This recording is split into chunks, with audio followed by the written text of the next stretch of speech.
So I actually think it was about a year ago when we commissioned it, and even longer when I thought it might be a good idea to do it. And when I talked to my line manager about commissioning the piece of work, she was saying, well, you know, do you think there's an audience for this? Will many people be interested in it? Because it is quite technical. And we very much said, we had a lot of pressure from people to say, but we want to know about evaluation findings. And we were like, yes, yes, yes, other people do that. We're the evaluation department. And we really wanted to major on the evaluation methods. So yes, we're interested in the findings, and there are a kind of syntheses of those in this report. But mostly we said we really want to know about the methods that people are using. Are they using them well? Are there some methods that are just being neglected? We wanted to get stuck into the technical stuff. And I think the team have done a very good job at making some quite technical material really pretty accessible. So I'm very pleased that you've all come along, as despite it being a fairly technical read. I just wanted to get a sense of who's in the room. Actually, it'd be helpful for me, and maybe for you to see. Is there anyone in the room, hands up, who is an evaluator? Who does evaluation? Bit higher. Okay, so we've got a handful of evaluators. And people who commission evaluations, commissioners, managers. Good amount of them, great. And anyone who would describe themselves as an active user, an avid user of evaluations. Great. Is anyone also from Oxfam? Because Oxfam's featured quite a lot in this review. I just noticed there's quite a few Oxfam evaluations which have been rated very highly, so that's really good to see. So I also wanted to thank Paola and Georgia very much. It was quite an epic task, I think, this review. Much bigger than, in a way, than they expected. I think they spent a lot more time on it than was really planned. And they've done a really good job. They've really gone the extra mile to produce an excellent review. The more I read this report, the more enthusiastic I feel. I know it's long, and I think that's quite an ask for busy practitioners, but it's got some fantastic material in there. And when I've kind of gone back to it and I've now read it a few times, I keep finding sort of hidden gems that I hadn't spotted before. So it is worth it. It's worth a good read. Paola has been working on it at what looked like the whole night for months. So initially I'd get emails from her at 3 in the morning, and I was worried. Then I realised actually it's just the time difference, because she's in, I think, Mexico. And now I just get worried when she emails me when I'm eating my breakfast. That's bad news. So yeah, there's been a lot of commitment and real staying power and enthusiasm put into this report. So we haven't got loads of time. I wanted to give you a chance to chat to each other, but we haven't got loads, so so bear with me. I'll conflate what I was going to do a bit. I was interested to know what people think makes a quality evaluation, because this was a real puzzle in a way for us to work out. We want things to be quality. Well, what does quality mean? It means different things to different people. So just in your mind, what do you think makes a quality evaluation? And because it's the afternoon, and I already feel like I'm glued to my chair, I was going to invite you to actually stand up. You don't have to, obviously, and there's no obligation to talk and say anything if you're feeling shy. But just to get a bit of movement. On this question of what makes a quality evaluation, if you think it's all about the methods, could you stand towards that end of the room? If you think there are other things that are much more important, that end of the room. Or anywhere in between where you think you might like to be. So we get a bit of a picture. Yeah, I think the presentation of the findings is so important, because you've got to speak to people with the results, and so many things you see, they come out and you've got a lot there, but if the person you're speaking to has 5 minutes to read the report, you've got to be able to get the message across at that time, what you're planning to get. Yes. So sometimes you could have something that in theory, in method terms, looks very high quality, but may have no impact at all. And actually in terms of use and influence of the thing, it's lost if actually the communication, clarity, presentation isn't there. As great as your methods can be, you also have to just make sure you're asking the right valuable questions, right? So which isn't to do with methods. Yeah, great. Anyone else from that end? And just to go to this end, there's a few people kind of more over at this end. Any of you? Why is methods what it's all about?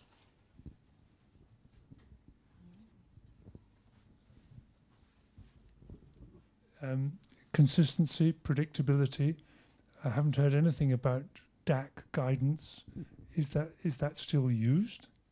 Do you take part in the DAC working party on evaluations?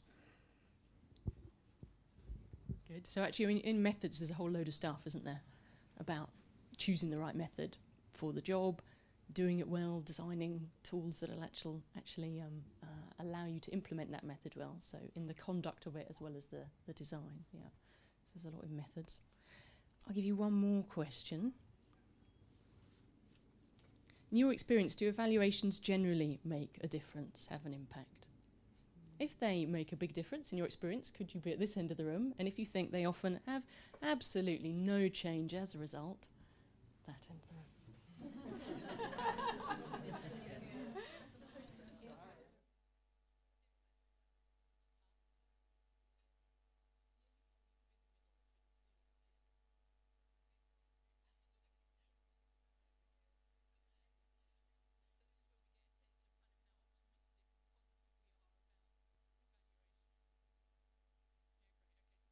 People in the middle, which possibly means that sometimes it works well, sometimes it doesn't, so it's kind of some variable experience.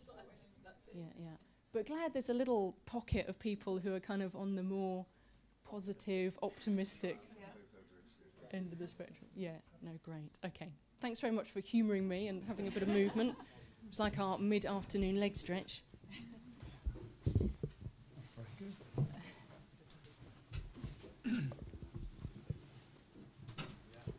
So I had a few other questions, but I think in the interest of time, I'll crack on. But I just wanted, in a way, to kind of raise some of the big issues that I think this report highlights for us around quality and how we assess it, different perspectives on it, around use.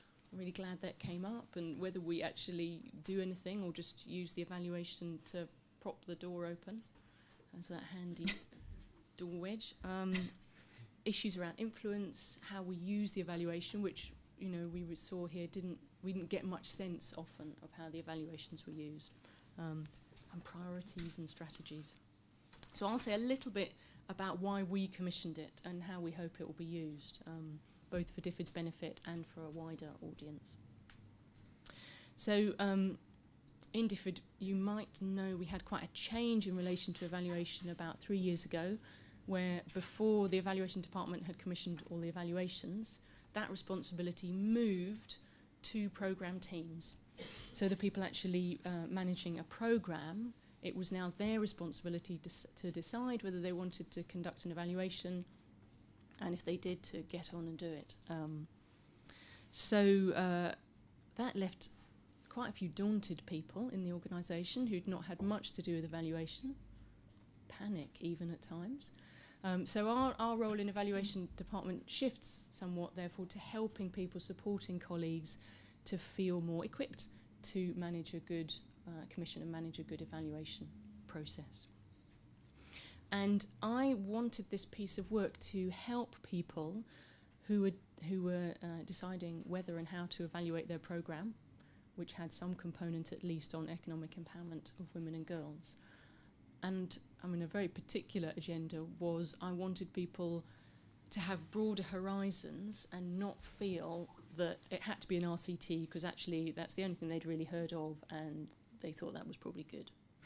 So I thought, what we need is a more informed kind of client of evaluations, manager of evaluations. And I thought it'd be really great if we could have a whole range of different methods, some good examples, good case studies, so that people can have a sense of like, oh, look, there's all sorts of different things I could explore here with different methods. And depending on what my programme looks like and what I want to find out, different methods will be appropriate. So to, encourage people to be led by the questions. What are my questions? And then think about method rather than kind of diving in feet first with the method.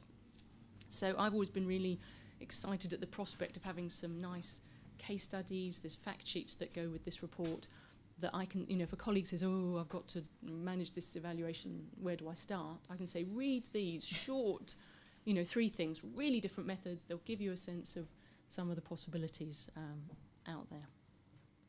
So that was a key aim of mine.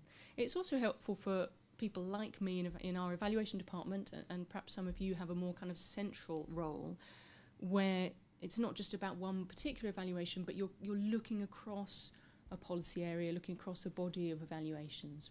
And so for me, it was really helpful to have that overview of the evaluation landscape.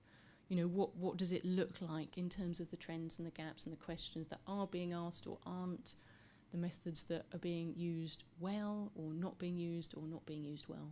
So that kind of bigger picture was very helpful for me. So I hope it will be helpful both for commissioners and evaluators and the users of evaluation.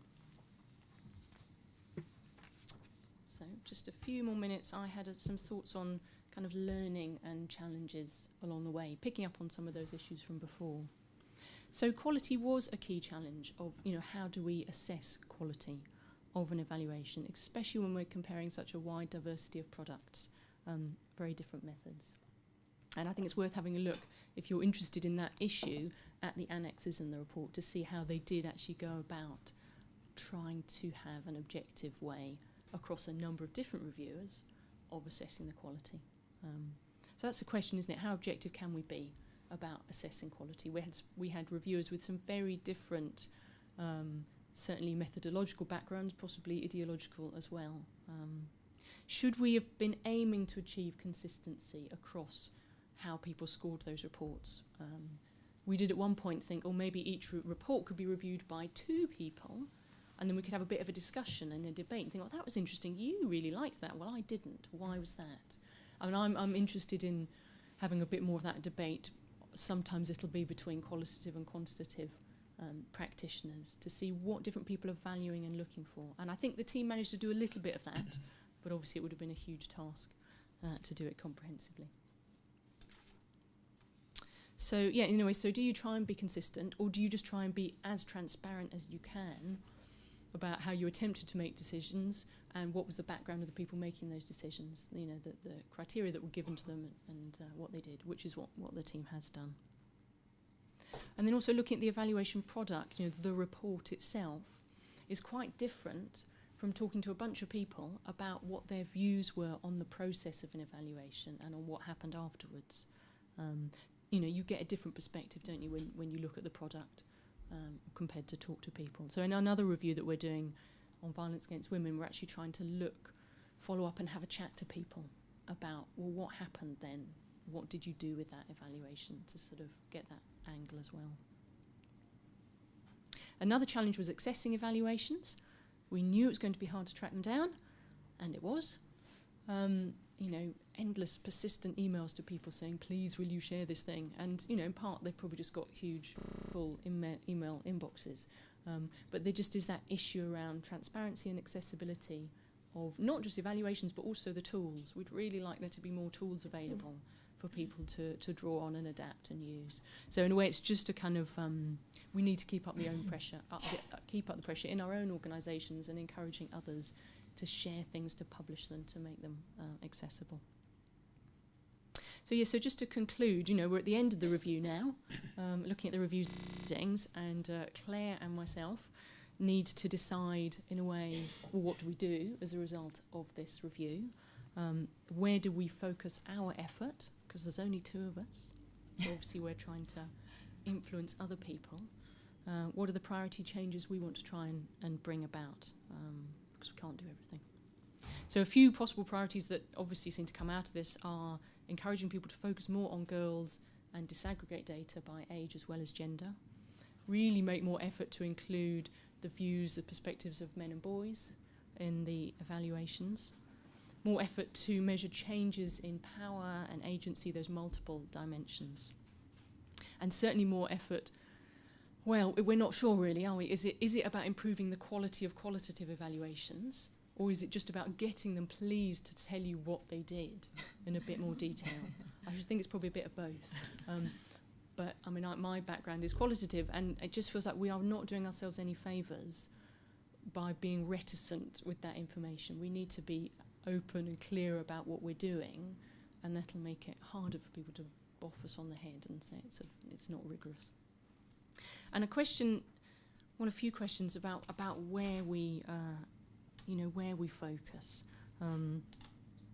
Do we focus on just the targeted programmes on economic empowerment of women and girls? Do we say we want better evaluations of those programmes and that's where we're going to put effort? Or do we say actually those bigger enabling environment, investment climate, markets for the poor programmes, they're really big, and if an evaluation prompted them to pay better attention to women and girls, that would be a big win. So perhaps that's where we should focus our effort. And my last one, which I'd love your views on, is it was around priorities. Yes, it was, in a way, do we go for perfection? Because I think in some ways this report counsels perfection. Do we try and do things really, really well with a really good holistic understanding of women and girls' economic empowerment? And I think that can sometimes look like a lot. You can read the report and think, oh, and that, and that, and that. And I already do some of these things. So for people who are starting from not doing those things, that could seem huge. So I'm wondering whether we try and keep it sort of short and pithy, 3 things, basic, just do the minimum. And I think that message will reach more people, but it's not as aspirational a message. But will we lose people if we have what seems to be a huge wish list and they just think, oh, look, those people are mad, they want the world. So that's a kind of strategic question for us, which I'd welcome people's views on. Thank you.